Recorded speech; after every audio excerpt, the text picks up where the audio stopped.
नागपूरच्या बाजार गावातील सोलर एक्सप्लोसिव्ह कंपनीमध्ये भीषण स्फोट, 6 महिलांसह 9 जणांचा मृत्यू. मृतांच्या नातेवाईकांना राज्य सरकारकडून 5 लाखांची मदत.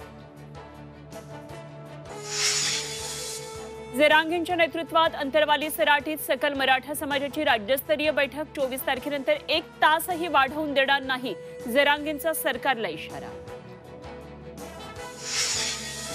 अजून म्हातारा झालो नाही, लय भारी लोकांना सरळ करण्याची माझ्यात ताकद. शरद पवारांनी वयाच्या मुद्द्यावरून अजित पवारांना सुनावलं.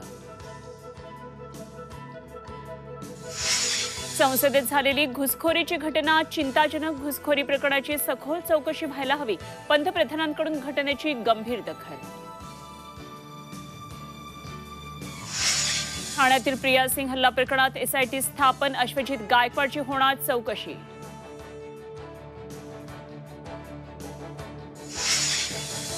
आणि भारतात कोरोनाचा नवा व्हेरियंट सापडला. केरळच्या त्रिवेंद्रममध्ये रुग्ण आढळल्यानं सावधगिरी बाळगा, WHOचा सल्ला.